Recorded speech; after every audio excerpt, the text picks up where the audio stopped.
Hello, welcome to the Metropolitan Club. I'm Steve Marks. I'm Vice Chair of the Metropolitan Club and President of Hannah News Service. It's great to see everyone here today. Today's forum, Ohio's Education Funding Rubik's Cube, is sponsored by the Dispatch Media Group, represented here by many friends and associates. Won't you please help me thank them?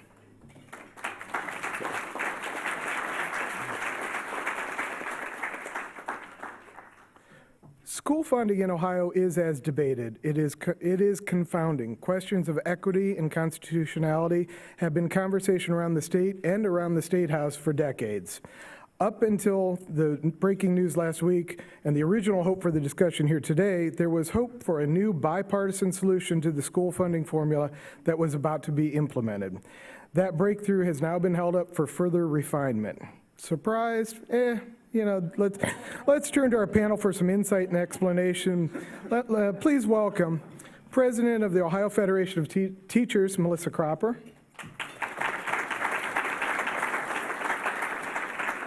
Economist and consultant to the Ohio Education Policy Institute and author of Hannah News Service's On the Money, Howard Fleeter. Executive Director of the Children's Defense Fund, Tracy Nájera. And our host, Ohio Statehouse reporter at the Columbus Dispatch, Jim Siegel. Jim, the floor is yours. Thank you. Thanks, Steve. So, as you mentioned, don't quite have an agreement yet on school funding plan, on a new one. As you kind of suggested, that's maybe not a complete surprise. Ohio lawmakers and governors have had about 28 years since the original DeRolf school funding lawsuit was filed in order to try to perfect the system of spending over $8 billion a year and running it through a distribution formula to fairly and adequately fund all schools in Ohio. Since then, we've had 4 Supreme Court decisions, a whole host of new elected leaders, and about a half dozen major funding overhauls that have been passed. And here we are today with a formula that literally only 18% of school districts are actually getting the money that the formula says they're supposed to get. The rest are either getting more because they're on a guarantee, which means they're not getting cut even though the formula says they should, or they're getting less because they're on a cap. They're not getting as much more as they were supposed to get. Now, if only 18% of your districts are getting what the formula says, then that's generally considered a sure sign that it's not working. And so once again, lawmakers are trying to fix it again. And there's hope that the next plan will be better, and we are still awaiting. This afternoon, the House is supposed to roll out their latest changes to the budget, and then it'll head to the Senate, and then it'll head to conference committee. So we're still a long way off from a final decision. But let's start off this panel just talking briefly about why we even have a school funding formula. Why doesn't the state just give say $6,000 per pupil to each school district and say, here you go, we think that's enough, go educate your kids? Well, I would say that's just too easy, and also it's not precise enough to really have any real direct benefits to students receiving those dollars. Because when you think about it, across the state, children are not the same. Some children have, great housing, great communities. Other children are lacking housing. They're lacking the basic necessities in life. Children come with a lot of different experiences and trauma, and they don't always start education at the same starting line. So when you say, well, just give them $6,000, okay, and based on what? What are we buying for that $6,000? What are we telling taxpayers, right, that education should look like, or their graduates should be able to do and know and achieve once they graduate from high school? So there's so many different factors, and I would say reasons why we probably just couldn't do that, though it kind of feels like we are right now. Well, I mean, not only are students different, like Tracy just said, but districts are different. And so we have 610 school districts in this state, which is a lot. There are other states that have county-based districts. Maryland only has 24 counties. They only have 24 school districts. That would make it easier, but even that doesn't mask the fundamental problem that when you have local jurisdictions, whether it's for schools or any other local service, you're going to have inequities because you're going to have wealthy places and you're going to have poor places. And that was really the underpinnings of the DeRolf lawsuit back, that started in the early 90s, as Jim said, was that you had districts in this state that just did not have the local capacity to provide the resources that their kids needed. And so you've got to have a formula that addresses not just the difference in the pupils, but it's also got to address the differences in the abilities of local school districts to raise money. And so, people say all the time, Yeah. Tracy just said this a couple minutes ago, we can't educate kids by zip code, right? And one of the problems with that is that some of the zip codes are much wealthier than others. I don't really think there's more to add to that answer. I mean, I totally agree. As someone who travels across the state from visits schools frequently, the differences between one school and another are vast. And to say that a flat amount of money would adequately educate children equally across the state would just be a fallacy to believe that to be true. Okay, that being said, why is it even possible to come up with one formula that can adequately distribute money to 610 widely diverse districts with so many different, not only different tax bases, different student issues, different geography? Can it really even be done? I would say, yeah, it can be done. Anything can be done. But the question is, what kind of outcome is it that you're looking for? And, with budgeting, with school funding, really the outcome you're looking for, it's kind of based on where you stand, right? Or kind of you stand where you sit. So if you're a wealthy district who's growing quickly, an accomplishment or that ideal formula for your district might look vastly different than a formula for a rural district that probably has no tax capacity to raise local funds or anything else. So you're looking for a formula that meets like 30 different unique types of needs, right, that exist here in the state based on your student characteristics, your district or locality's characteristics, and what kind of educational challenges in terms of human capital and other inputs that you need for your district. So I think that's why we've ended up with kind of like this Frankenstein structure of, formulas with different add-ons and different guarantees over time. But I'll just stop there and I'll add Howard and All right, Melissa. you threw down the gauntlet, Tracy. And Jim, you asked a leading question. It is actually, I think it is at least possible in theory to do this, that you can construct a formula that can look at all the differences across kids and the differences across districts and have some hope and prayer that it's actually going to work reasonably well. And we try to do that. And the way we do it is there's about a dozen components of the formula. And we start with a per pupil amount, which is what we call it the base cost. It's $6,020 per pupil right now. That's supposed to represent the cost of educating a typical kid in a typical district. According to the DeRolf decision, that's supposed to be based on some evidence that that's the right amount of money. Right now, it's just a number that the legislature has pulled out of thin air, so that needs to be fixed.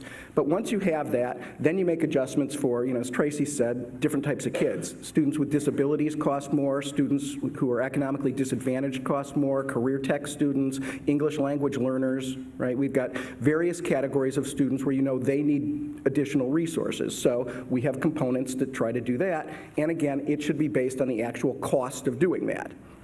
Then transportation, that's a huge difference, right? Rural districts, urban districts, suburban districts, their transportation costs vary widely, so we have a funding formula for that.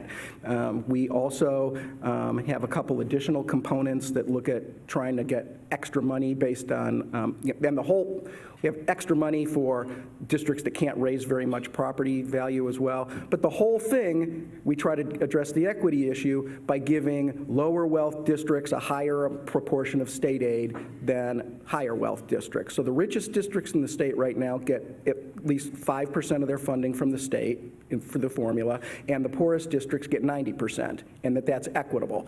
That's the way that we try and, when you explain it like that, I think it's fairly reasonable. No one fell asleep. I think, no one ran out of the room. I think that's all probably good signs. Getting the details, at 30,000 feet, it's doable. at the ground floor where you're working out the details and making sure all those costs are right and all the calculations about how much should each district get, that's where it gets complicated, and that's where the challenges have been. So Jim, speaking bluntly on behalf of teachers, teachers don't really get into the details of the formula and can we get one formula or not get one formula. What's of concern to us is that we hear all the time that this state wants to invest in children and this state believes that education is the key to the future, but time after time after time again, we haven't found the money to actually be able to fund any kind of formula that we have. So the fundamental question to me is not can one formula work or not, but is this state willing to commit resources to actually fund whatever components of an education we decide are needed for children. And if they're willing to make that commitment to say, yes, we want to invest in our children, yes, we're willing to do whatever it takes to invest in our children and find ways to raise the revenue to invest in our children, then I'm sure that we can find formulas and adjust formulas that will make that happen. And that kind of leads into my next question, which is, to fix school funding, first you have to agree on what's wrong with the current system. And basically every school funding plan has two parts. There's how much money you're willing to spend and how you're going to distribute it. And so I'm wondering what the panel thinks about how much, and Melissa, you touched on this already, I think I know where you stand, but how much of the issue is related to the willingness to spend what is necessary, and how much is related to the way the distribution formula distributes the money? Well, I will leave Howard, our expert, or Tracy, who's worked on budget before, to answer the second part of that question. But as I indicated before, to me, the question is how a large part of the problem is that we have for a long time been dependent upon residual funding. And the state has determined that there's a certain amount of money that they're willing to spend on education, and then we try to adjust that amount to make them fit the needs of our children. And what I think we really need is that we need to sit down and figure out what are those components that are necessary to adequately educate every child in this state. What does it take to do that? And yes, we're willing to commit those resources to doing that. Okay.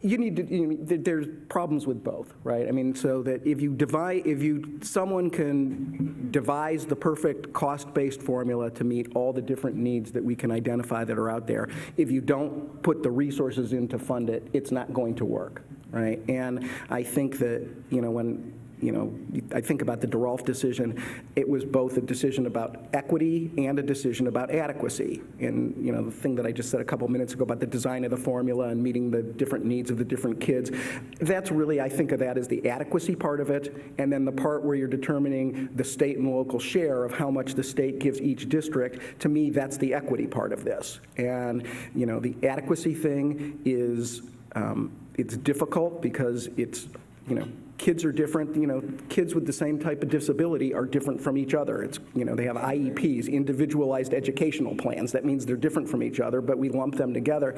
You can do the best you can to come up with something that reflects the costs of different types of kids, and it's hard to know, and it should really be based on what it needs to get those kids an adequate education. Just defining that is hard. That means different things to different kids and in different communities. So there's challenges with that. That's not an obvious thing, and every state gets at that a little bit differently. And then when you throw in, okay, now it's got to be fair, and once you figure out what the total amount of money that each kid needs, then you have to figure out how you direct that to the districts. That's just as challenging, right? And so, if this were easy, we wouldn't be here right now, right? We would have solved this. We wouldn't have needed a lawsuit, right? We would have been doing this. It's a hard problem, and I think our system is better than it was before the DeRolf decision, but it's not as good as it needs to be. Yeah, and I think another issue that's also kind of tangential to that is, education costs differently depending on where you are in the state. And a lot of what drives that is basic, labor economics. It's a lot harder to recruit and retain a high school physics teacher in certain parts of the state than in others. We have a wealthy suburban district that can start teachers out at $50,000 a year, and they have no problems getting multiple applications for some of the hardest to fill subject areas. But then you have other parts of the state where you have teachers on, emergency licenses, or, they're really just trying hard to make sure that there's professionals in the classroom to teach. So I think that we also need to explore that a little bit too. And what are we doing with our human capital pipeline, from the colleges and universities, and making sure that we're getting the needed talent into the different parts of the state? And that's difficult to put a dollar amount on. Obviously, money is one thing, but they needs to translate into actually educating kids and solving some of our problems with education in Ohio. So I'm wondering what the panel thinks about what are the key issues with Ohio's education system that you believe can be solved, or at least significantly improved, with a better formula, with more adequate funding? I think Tracy hit upon one of them already, which is being able to attract and retain quality teachers in our school district. But also there are disparities in terms of opportunities for children across the state. For example, I've recently visited 2 different districts in rural areas where they're trying to run actually very high quality internship programs, but one of the challenges that they're running into is that their children can't afford to get a driver's license. They can't afford to take driver's ed. Therefore, they don't have a vehicle, so they can't drive to an internship spot. So, a funding formula that addresses this kind of poverty type needs helps. As far as access, as Tracy indicated before, it's not just the ability to get teachers, it's the ability to be able to run a number of electives within a district so that students have exposure to different types of opportunities, or have access to multiple types of languages. It's the ability to be able to hire an adequate number of nurses to go across the district, or to have school librarians, or to have a music program. The district that I come from actually cut their elementary music teacher a few years ago. So there are pieces like that the state the past few years, not just the state, the federal, but even federally speaking, has become so focused on test, and there's so much money going into test prep, actual test materials, et cetera, and so much effort and money going towards that. We actually need resources to flesh out what a well-rounded education looks like, and how do we supply all those other pieces to an education that really help develop a child. And I think that Melissa just has such a great point there.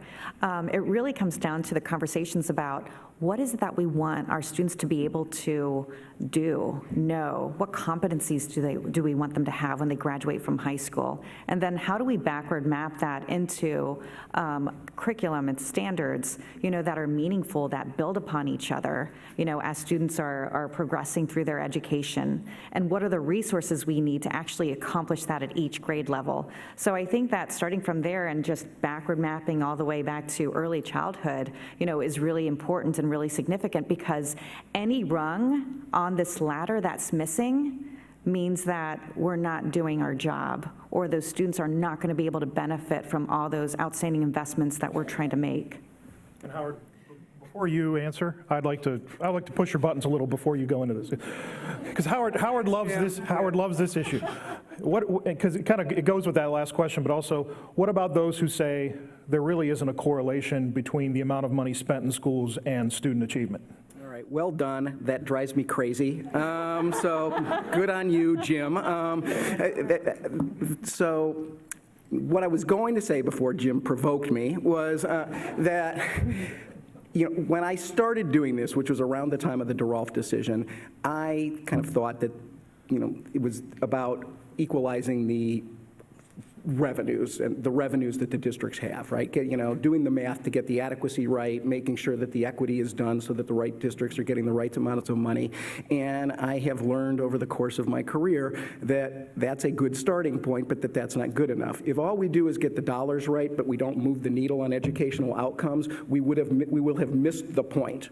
And the thing that frustrates me the most is that if you take a very simplistic look at readily available data on the ODE website, you can look at expenditures and you can look at educational outcomes, most of which are test scores, which are flawed in any number of ways, but they still tell you some important things. And you can find a lot of districts that spend a lot and don't do very well. Okay, and that looks really bad, and that gives people ammunition to question whether this whole enterprise is even worth doing. If the money doesn't matter, why bother with this? And my response to that is, well, if you look at bad data, you're going to draw bad conclusions. And that there's a data element on the ODE website, and it's on the report card, and you really have to look for it, but if anyone is inclined to do so, it's called the equivalent expenditure per pupil. And what that is a measure that adjusts the expenditures based on the needs of the kids. And it sounds, I think, fairly obvious and straightforward, but a lot of states don't do it, and it's a credit to Ohio that we actually put that data out there. We know that kids with disabilities cost more, so we weight them to reflect those costs. We know that English language learners cost more, so we weight them to reflect those costs. We know that economically disadvantaged students who often don't get preschool, right, and have unstable home lives, right, they cost more to educate. When you make the proper adjustments for those costs, right, all of a sudden, a district that looks like it's spending a lot and not doing very well, like, and people look at the urban districts and single them out, when you make those adjustments, those districts, what they have, what they're really spending, taking the needs of the students into account, is actually less than what a lot of the suburban districts are spending. When you look at the right data, you can really see more clearly what the problems are. And so, what I tell people who say that is, you're looking in the wrong place and try and, look where it's really telling you, then we'll have a conversation. So. Thank you, Harold. Thank you, Howard, for saying that. And I would add to that, I would just challenge anyone who says that or believes that, because I know some of those people quite well, but I would challenge them to actually spend some time in different types of school districts and look at the people that you're talking about, because it's about more than what happens in the classroom. It's about the environments that they come from, the opportunities that they have outside of school, the resources that they have available to them.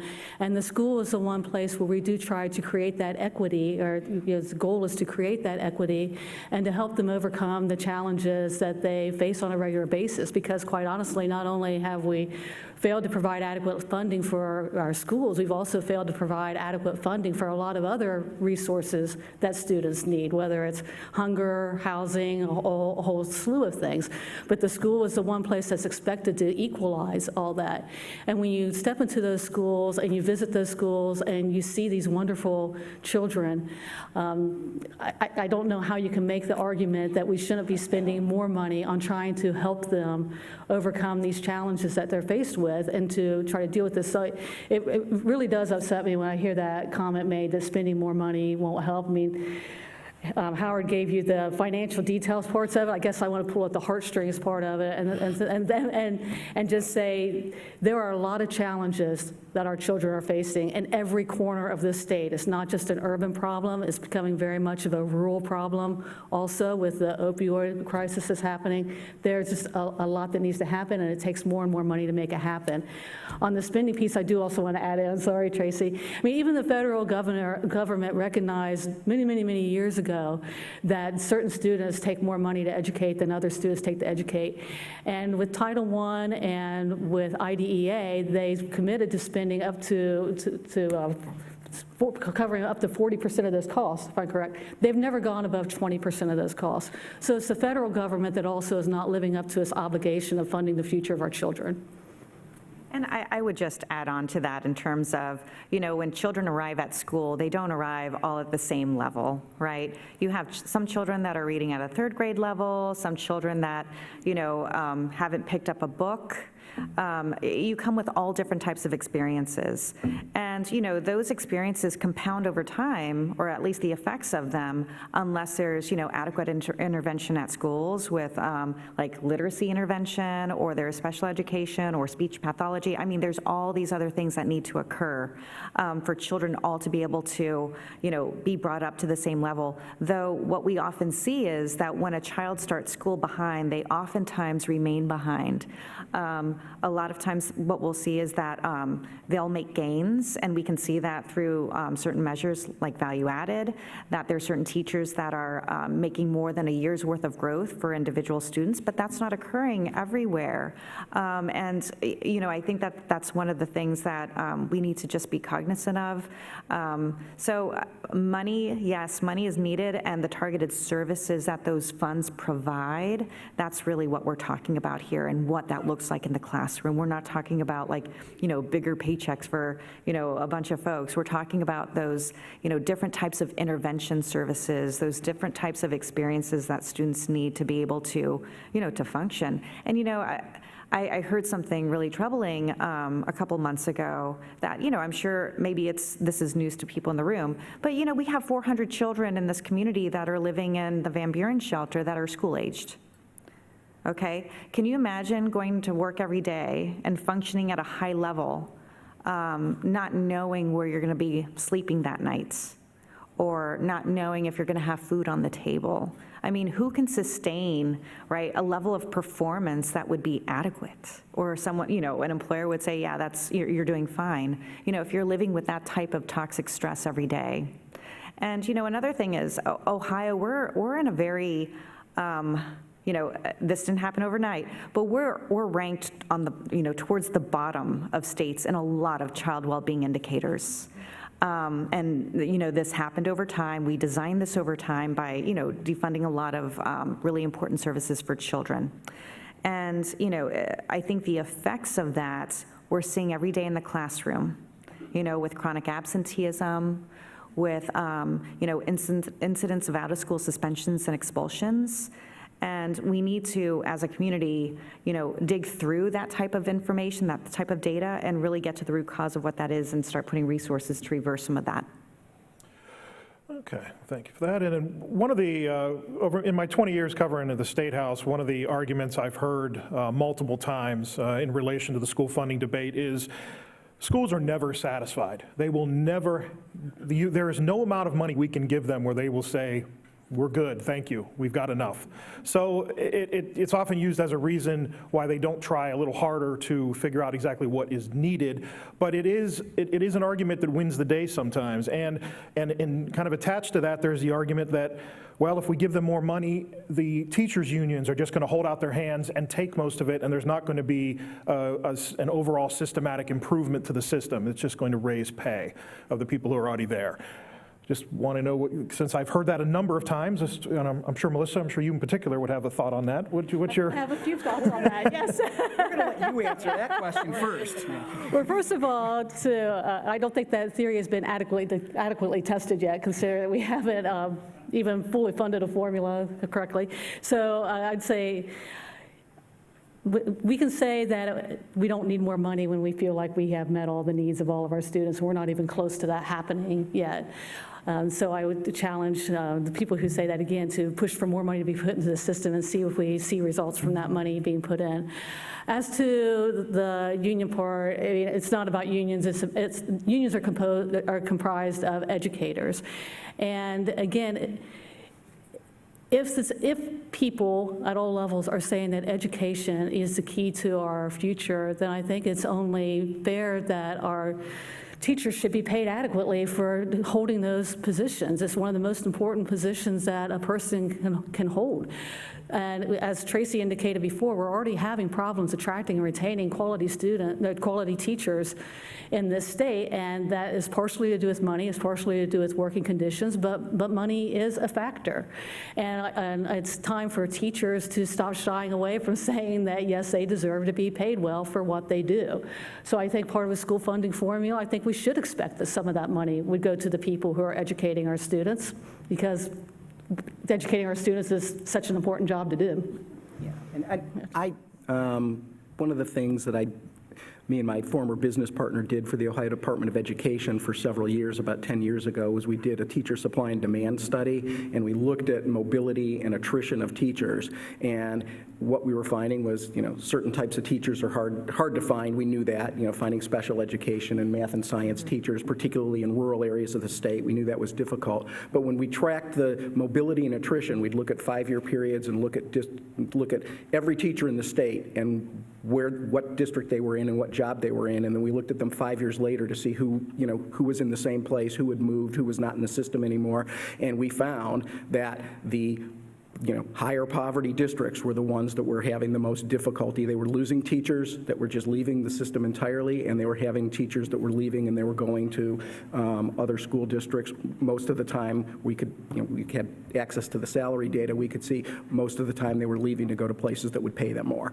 And so I think, yeah, there are legislators out there who say that, why would why should we pay the same people more money and expect them to do a better job? If I'm a professional, I'm going to do the best job I can, okay, whatever you're paying me. But my likelihood of continuing to do that job year after year is higher if I feel like I'm, getting what I'm worth. And, that's what I say to them. And, as far as, is there enough money?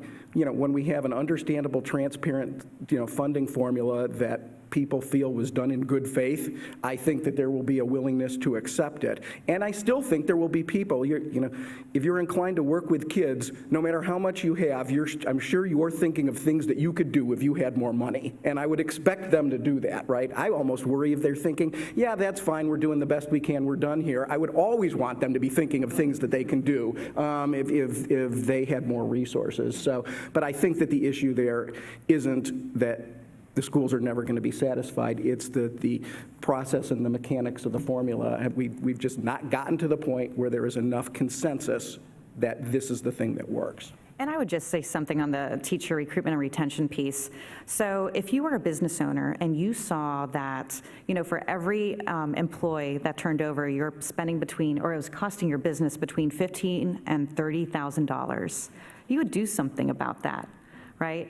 And Ohio has some of the highest teacher turnover, and it could be for any number of issues, but as Howard stated, it's usually related to pay and, as Melissa stated, working conditions. So as a system, you would want to examine that and see, okay, at what level should I be, benchmarking to the market, and paying my employees so that they'll stay, because you want to keep your highest quality teachers, you want to keep all your teachers if you can, right, if they're doing a great job. And I think that we need to think about, the recruitment and retention issue kind of in those terms. And I just want to add a finer point to this, an anecdotal piece. We recently had teachers who teach in a school that specializes in students that have ADHD or autism. We have teachers who have been in that district for 10 years or more who are making $35,000 a year. I don't think anyone in this room believes that that's fair compensation for the work that they do, but they do it because they love students. And so if more money comes into that district, should part of that go to keep those teachers there instead of leaving to go somewhere else where they can make more money? Yes. And I'd also add that through the collective bargaining process for years, when things were very, very tight in districts, teachers gave up some of those things. And they took pay freezes, they took no salary increases. So again, I think we should expect that if there is more money put into a system, then yes, part of that should go to your human capital in retaining those teachers. Well, we're going to move on to audience questions here in a few minutes. So if you have a question, please go ahead and start making your way over to the microphone, and which is over there in that corner of the room, and we will get to you soon. But first, I'm going to get to kind of one final question here with the panel, and we've sort of been looking at the current system and a little bit in the past, but I want to look ahead a little bit now. We still, as I said at the beginning, we still don't know what the legislature is ultimately going to do with school funding in this budget. However, we do have some plans out there, what's being commonly known as the Cup Patterson Plan, where two bipartisan legislators spent over a year trying to develop a new formula. And when they did, we got then the district by district runs of it. Some raised concerns about where the money was distributed. So that plan has sort of been set aside for the moment, and they're kind of moving forward with a plan to sort of add more money for wraparound services, life skills, mental health counseling, after school programs. for school districts, along with some additional poverty money that would basically keep their current funding frozen and then just sort of stack another 600, I believe it's 775 million over 2 years on top of that. The Cup Patterson Plan would have been about 1.1 billion. So there was also concerns about the overall cost. And so I'm just wondering what the panel thinks. Do you optimistic? Do you believe we're heading in the right direction, even though we don't yet know exactly where we're going to land? I'll just put this out there. You're closest to Jim. Sure. You know, I feel very encouraged and very positive that we have a Governor DeWine, who is so focused on children, and that his first cabinet pick was Leanne Cornyn, his Director of Children's Initiatives. I think that his focus on children and continued focus is definitely a step in the right direction, and also the fact that we have a legislature that's chosen to stand up a children's caucus led by Senator Peggy Lehner and Representative Allison Rousseau. So you have an executive and a legislative branch that are fiercely focused on children's needs and want to do good by children. I think that that's great, and as long as we can continue collaborating with them and having people from the field inform these very important decisions, I think that's good for children. That's right. I have good days and bad days, but I am actually optimistic that we can get this solved at some point in my life, and hopefully sooner rather than later. I mean, I think that there are more and more legislators who really understand that, you know, we made progress in the immediate aftermath of the DeRolf decision, and I looked at the data, and in the first 10 years we made a lot of progress. We had some adequacy methodologies, we changed them a couple times, but there was a sincere effort, I think, to try to comply with that decision. We've kind of lost the thread of that in the last 10 years since that decision, and I think there's an understanding right now that the formula that we have is really, you know, it's ineffective because over 80% of the district aren't getting the money that the formula says they should, and that it's not based on there's not any part of the formula right now that is based on any current study of the cost of educating the kids. And I think that I think everybody recognizes that that is not okay, and it is not sustainable, and it needs to be changed. And I think it is encouraging that Bob Cup, who is a Republican from Lima, and John Patterson, who's a Democrat from Ashtabula, who are, you know, have a bipartisan initiative to try and come up with, you know, a fix for this. You know, they've developed an adequacy methodology. They've come up with their own version of, you know, how we allocate the state and local share to it. When the printouts came out, it was pretty clear that needed some tweaking, but I think that it is an important initiative. I mean, it shows that this can be done, right? And it still needs some work, and whether it gets delayed, you know, and they work on it more over the next biennium, or whether it can be fixed right now, we don't know the answer to that. But the backup plan, if it gets delayed, is what the governor did. And what the governor did, I think, was a hugely important statement of his priorities, right? That you need to invest money in the, you know, social and emotional well-being of kids. And that was something that came through loud and clear, you know, in the, you know, year and a half that the Cup Patterson group was meeting. There were numbers of people that came in, and they said, you know, before you can even start to deal with the educational issues, particularly of lower income kids, you have to meet their emotional and social needs. And there's huge disparities. You know, the infrastructure to do that is much more developed in urban areas than is in rural areas. It's going to really take some attention to figure out how to do that in the rural parts of the state that are really struggling right now. But I think, you know, there's an understanding finally that preschool is the policy no-brainer of all time, I think, right? That, you know, I'm an economist and I can tell you how cost-effective it is, but the simplest way to say it is that an ounce of prevention is worth a pound of cure. It is cheaper if you get kids more up to speed when they're younger than it is if you wait until they're 5 and they come into kindergarten and you need to remediate them. And so, you know, I think that there is a recognition of the things that need to be done and the way we need to solve it, and I'm hopeful that there's the political will to finally get it done. I, too, am encouraged that we have a governor who is willing to invest in children and who understands the social and emotional needs that children bring to the table. And I really want to commend Representatives Cup and Patterson for all the work they've done in trying to put together a formula. And not just them, but educators, superintendents, treasurers, teachers across the state who have been very vocal in trying to figure out what will actually work. So I am encouraged that at some point in time, we will have a formula that works. I am not as encouraged, I'm not as optimistic that there is the will in the legislature to actually adequately fund a formula.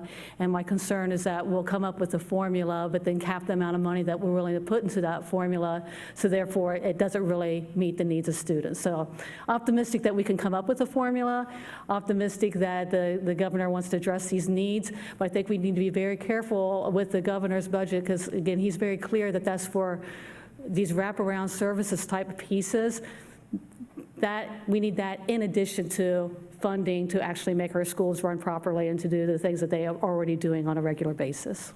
Okay.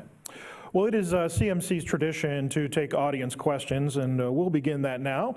So if you could step up to the microphone, please state your name, ask your question. Please try to avoid editorial content, and meaning that questions end with question marks. So let's get started. Thank you. My name is Sherston Schoberg. I'm with Disability Rights Ohio, and we've talked a little bit about that we need to figure out what our goal is, what we're trying to actually prepare kids for, and then figure out how and what is needed to do that. Do you have any thoughts? I mean, we have a lot of theoretically outcome measures already in Ohio with graduation tests and third grade reading guarantees, but I don't know that they're measuring the right thing, and they seem to change from year to year. Do you have thoughts on what we can and should be doing to figure out what the goal outcome we're working towards, so that when we get that formula, we know it's going to have the right elements to it, and that schools know what they're working towards when they use it? Well, I would say that we were part of working on the Department of Education's, I'm losing what they call that now, but their plan for the future that really does build upon more than just testing outcomes, but looks at what are children doing a year after they graduate, and are they able to get into a career that allows them to live a successful life? Or are they in the military? Are they going to a four-year college? So on and so on. And I think if we start looking more holistically at those pieces and looking at what's the foundational knowledge that they need, what's the content knowledge that they need, what's the social emotional learning needs that they have, et cetera, that we can get to those components of what an adequate education is. But again, it has to be about more than success on a test score. It has to be about figuring out how do we tap into children's hopes and dreams for their future, and how do we help them put them on a pathway that helps them get to those hopes and dreams, which again includes much more than how successful they are on a test. It includes helping them to engage in learning opportunities that allow them to explore different possibilities and to really tap into what their interests are. And I just want to, I agree with that completely. That's a much better answer than what I'm going to say. But I'll just say my wife, who is in a completely different line of work than I am, has taught me something that I use all the time. And what she says is, you get what you measure.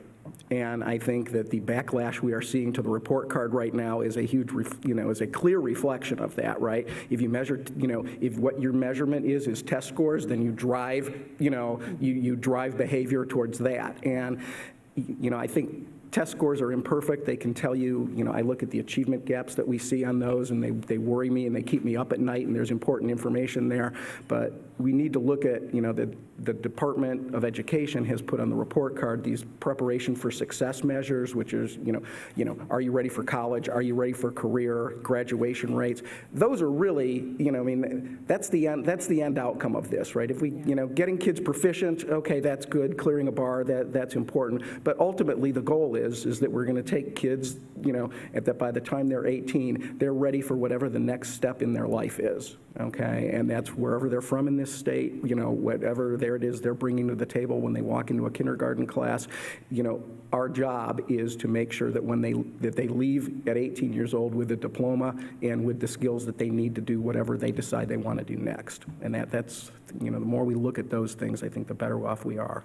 Yeah, and I just want to add too, that is so important that we're looking at post-high school graduation for success, because that graduation, that diploma, it needs to mean something. And also it's a compact, right, with the community, with parents, of you graduated from our high school and you're ready for the world. Okay, so let's see, how children are doing 6 months, 1 year, 2 years out from that.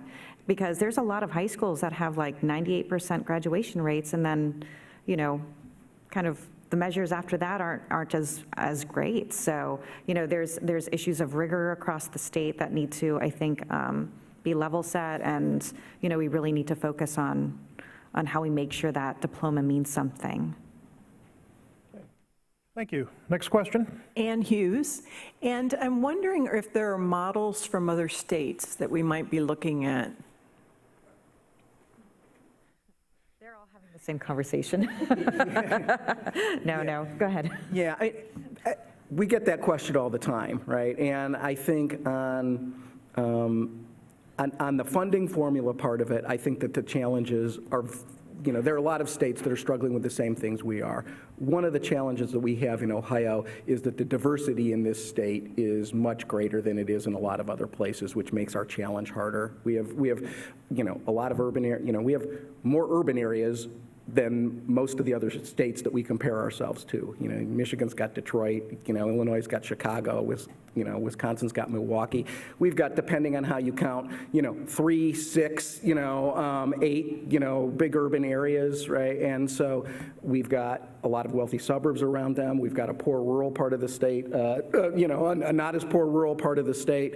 We have almost, Bill Phillips once said that we've got every problem in this state that every other state has some of. And I think it's pretty accurate. And so, I think the states are all kind of looking at each other and trying to figure out what they can do. Our property tax works differently than a lot of other states, which means that on the formula side, I think we can learn what other states are doing from some of the other things. The way our property tax works is so idiosyncratic that, a lot of people are just happy they're not us on that front. So.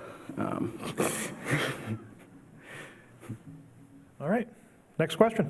Hi, I'm Bill Lafayette, yet another economist. I own Regionomics, and I have been absolutely. Yes. I've been gravely concerned for a number of years about the quality of our workforce, and it has had serious impacts on the economic growth of Ohio, and it's beginning to have serious impacts on our economic growth here in Columbus. And my question simply, do we communicate to our public sector officials just how important from a workforce standpoint K through 12 education is? Is that message getting out?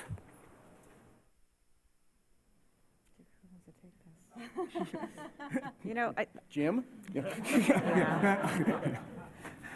I don't have an answer for, I do have a comment. 7 of the 10 fastest growing jobs here in Ohio don't pay a sustaining wage for a family. And, that's really concerning. And I think that I'm a believer in that, we build the workforce, right? We build that human capital, and, we use that as a way of attracting those, higher wage businesses, into our state. Of course, I am not an economist, so I'll let Howard answer now. Yeah, most of what I know about Ohio's labor market situation, Bill, I know from reading what you write. So, but that's a good question about, the role of the business community in this, right? That they are, if you want to think about this like an economist thinks, and maybe that's not the best idea, but, if you think about, who are the consumers of, K-12 education, right? Higher education institutions and, employers, right, who are looking for kids with certain skill sets and things like that. They have a vested interest in making our K-12 education system and our pre-K system as strong as possible, because they're going to benefit from that. And I just don't know. I think that there's a lot of I think there's a lot of variation in how the business community looks at it. Some may think that education needs to run more like a business. Some thinks they may need to do that. I don't know if there's any kind of consistent message out there. Right, I would say that the educators are certainly hearing from the business community how important education is and what changes they think they need to see in education. I think legislators are hearing from business people that they want to see students prepared for the workforce. But the other part of your question that I think I heard was, I'm not sure that the business community is really letting the legislature know how important it is for the legislature to invest in education. And I think that's a piece that's missing, that it would be very helpful if the business community would actually push on the legislature to say that this should be a funding priority, and we need to figure out a way to fund the education system so that they can prepare students for the workforce. What Melissa said. That's right. Thank you, and one last question. Jane Scott, Columbus Metropolitan Club. The discussion hasn't included anything about the role of parents. I'm wondering if there is any concerted effort or any systematic work going on to make sure that parents are doing the right things and know what the right things are to get their children ready to go to school. Becomes a funding issue, because yes, we are trying to communicate that to parents, and this is kind of speaks to the importance of after-school programming, but not just after-school programming for students, but programming that can actually help with teaching literacy skills to parents, or working with them on what they can do at home to help educate children. But again, those kind of programs take money to run, and again, at a federal level, we have a Secretary of Education who wants to cut funding for those kind of programs. But we see examples in Cincinnati, who runs very successful community learning center type programs across the whole district, where they adjust community by community, for neighborhood by neighborhood, for what students need. So in an area of the city where they have a large Guatemalan population, they do a lot of programming around languages and around helping parents, translating things into the language that they understand. And again, it varies community by community, and working with parents to help them in meeting the needs of students. But as I said, that again becomes a funding issue, because it takes money to do that, whether it's from the state or from the federal government.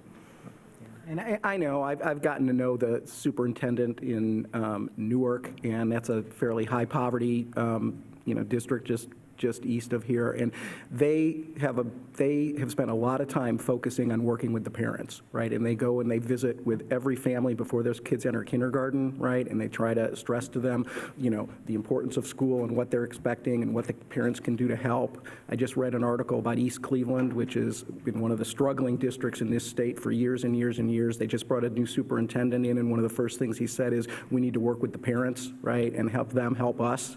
And so, I think you're absolutely right that needs to be part of this equation. Thanks, and now we'll throw it to Steve to wrap things up.